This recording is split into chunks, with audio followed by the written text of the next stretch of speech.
पता नहीं चल रहा कि धर्म का मार्ग कौन सा है और अधर्म का मार्ग कौन सा।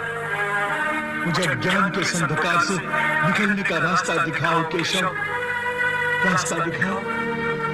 हे पार्थ, मैं तुम्हें इसी अज्ञान के अंधकार से निकालना चाहता हूँ। इस अंधेरे में अंधों की भांति हाथ पैर मारने के बदले अपनी दूर दृष्टि को एक दिशा दो और देखो इस सृष्टि की ओर। इस सृष्टि में जो जन्म लेता है वो निश्चित रूप से मृत्यु के अधीन हो जाता है। इसका अर्थ यह है कि इस मृत्यु लोक का हर प्राणी, चाहे वो मनुष्य हो, पशु हो, पक्षी हो या फिर पेड़ पौधा हो, हर सांस लेने वाला प्राणी अपने जन्म के साथ अपनी मृत्यु को भी लेकर आता है। हर प्राणी को एक न एक दिन निश्चित क्षण पर मरना अर्थात अपना शरीर त्यागना ही पड़ता है। इसलिए तुम उनके मरने की चिंता छोड़कर अपना कर्तव्य समझकर युद्ध करो। जातस्य ही ध्रुवो मृत्युर ध्रुवम जन्म मृतस्य च तस्माद् अपरिहार्य अर्थे न तुम सोचितुम अर्हसि। ये ठीक है कृष्णा, क्योंकि प्रारब्ध में मरना लिखा है। यदि पितामह की मृत्यु का समय आ गया है तो वो अवश्य मर जाएंगे, परंतु मैं अपने हाथों से उन्हें क्यों मारूं? तो स्वयं अपने हाथों से अपने भीष्म पितामह को नहीं मारना चाहते हो? यही सत्य है माधव, मैं अपने भीष्म पितामह को अपने हाथों से नहीं मार सकता।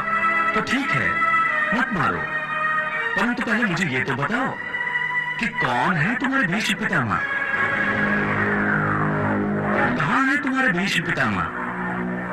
ये क्या पूछ रहे हो? तुम्हें दिखाई नहीं देते क्या? वो सामने ही तो है खड़े भीष्म पितामह, वो जो रथ के ऊपर खड़ा है। हाँ वही तो। पर वो जो रथ के ऊपर खड़ा दिखाई दे रहा है पार्थ, वो तो केवल भीष्म पितामह का शरीर है। मैं पूछता हूँ असली भीष्म पितामह कौन है, कहाँ है? हे कृष्णा, तुम्हारी बात मेरी समझ में नहीं आ रही है।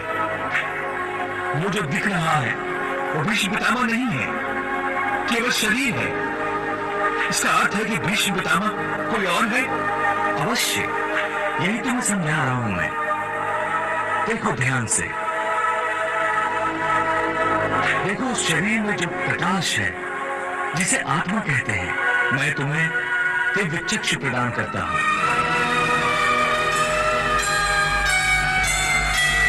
इन दिव्य चक्षुओं से देखो उस आत्मा को।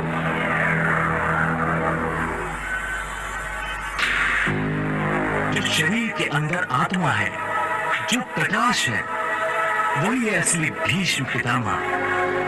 दिखाई दे रही है उनकी आत्मा? हाँ केशव, बहुत अच्छा।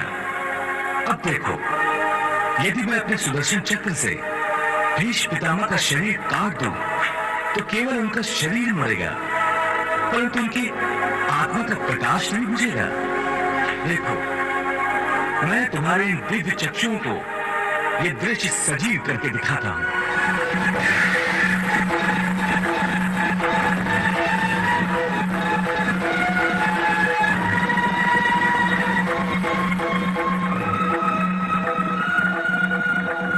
देखिए अर्जुन, मेरे सुदर्शन से केवल उस शरीर का नाश हुआ है, उसकी आत्मा का दिया अब भी उसी प्रकार चल रहा है। हे कौन्ते, इस परम सत्य को अच्छी तरह समझ लो कि विश्व में केवल शरीर नाशवान है, किंतु आत्मा अविनाशी है। शरीर के मरने पर आत्मा नहीं मरती। आत्मा न कभी जन्म लेती है और न कभी मरती है। वो अजन्मा, नित्य, सनातन और पुरातन है, जो शरीर को मारने पर भी नहीं मारी जाती। न हन्यते हन्यमाने शरीरे। केशव, तुम्हारी बातें मेरी बुद्धि को भ्रम में डाल रही हैं। तुम दो बातें एक साथ कह रहे हो जो परस्पर विरोधी हैं। तुम कहते हो कि शरीर मर जाता है, परंतु शरीर का एक हिस्सा जिसे आत्मा कहते हैं वो नहीं मरता। नहीं अर्जुन, मैंने आत्मा को शरीर का एक हिस्सा नहीं कहा। मैंने कहा है कि आत्मा और शरीर दो अलग अलग चीजें हैं। जैसे तुम और तुम्हारा कवच दो अलग चीजें हैं। तुम्हारे कवच के दो टुकड़े हो जाएं, तो उसका यह अर्थ नहीं होता कि अर्जुन के दो टुकड़े हो गए। जिस प्रकार तुम और तुम्हारा कवच दो अलग अलग वस्तुएं हैं, या तुम और तुम्हारा यह रथ दो अलग अलग वस्तुएं हैं, उसी प्रकार मनुष्य का शरीर और उसकी आत्मा दो अलग अलग वस्तुएं हैं। यूं समझ लो कि जिस रथ में अर्जुन बैठा है वो रथ अर्जुन नहीं है। अर्जुन तो वो है जो रथ में बैठा हुआ रथी है। ये ठीक है माधव कि अर्जुन रथ नहीं है। अर्जुन मैं हूं जो रथ में बैठा हुआ है। तुम्हें रथ के टूटने का शोक नहीं होगा, परंतु अर्जुन के मरने का तो शोक होगा ही। अर्जुन, तुम्हारी बातें सुनकर मुझे तुम्हारी बुद्धि पर